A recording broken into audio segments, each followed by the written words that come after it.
In a garage on Whidbey Island, Washington, Steve Trafton has a piece of history tucked away.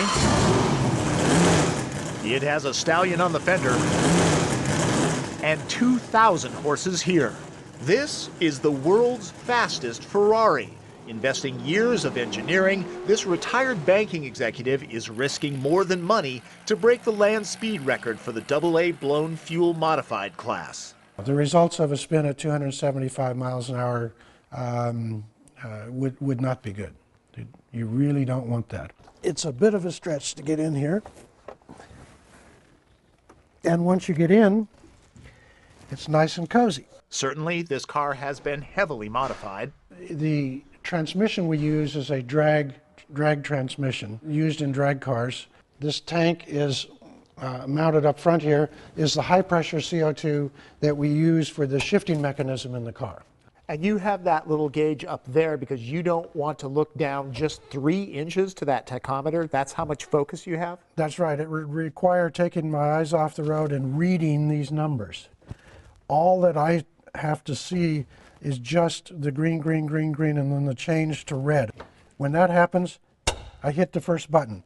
And then as the RPM, we go through the RPM sequence again, I finally shift into 4th gear at about 210 miles an hour. In the front, there's 500 pounds of lead to keep the 288 GTO's nose planted. In back, controversy. This is not a Ferrari engine. No, this is a custom-built engine that we put together specifically for running in the AA class at Bonneville because Ferrari just doesn't make an engine large enough to compete in the AA class. So you couldn't use a Ferrari engine even if you wanted to in that class? No. The largest Ferrari engine will allow you to run in the so-called C class. And there's some misconception that this is a General Motors engine? Yes, there's been a lot of conversation, I guess, on the internet that this is a GM engine. It isn't. It is a custom engine built starting with a Dart block and then adding custom heads and basically everything else in the engine hand-built and custom, including the twin turbo system. We use twin 80-millimeter turbos. So to cool the air that's coming through the turbos, you've got how many gallons of ice water in there? We have a 40-gallon tank that sits in the passenger compartment that's filled with ice water. The air from the turbos comes into the intercooler at a temperature of about 200 degrees. By the time it enters the intake manifold on top of the engine, that air has been cooled to 56 degrees.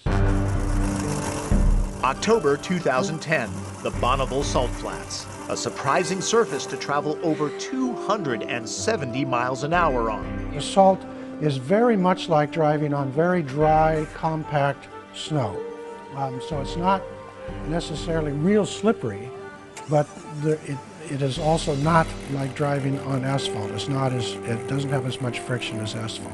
Most cruise attempts are made with a modified aerodynamic front end. We decided that we wanted to try to break the world record with a non-streamlined car.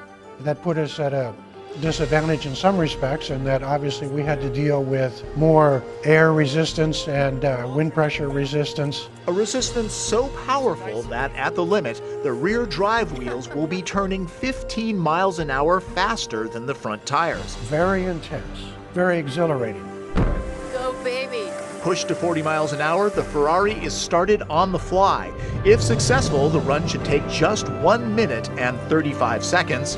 In 2008, things didn't go as planned. This is what remains of the engine that blew up in 2008. These are the big pieces. Took this steel connecting rod and just twisted it in two. And then this is the second piston and piston ring. It basically, obviously, just instantaneously pulverized it into thousands and thousands of pieces.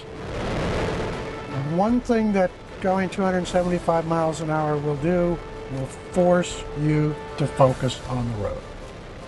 You're focusing a half a mile ahead, but there is so much going on. You're driving a 2,000 horsepower engine at its limits, You're driving the suspension of the car at its limits. You are fighting the air resistance against the front of the car, and you're also fighting any external inputs like a little puff of wind from the side.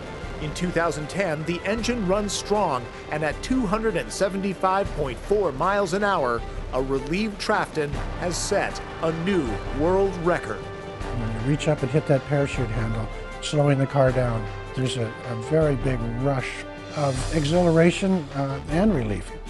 Steve plans on returning to Bonneville soon with an all-new streamlined car to beat his own accomplishment. Until then, he has a big red trophy to remind him of that record-setting day.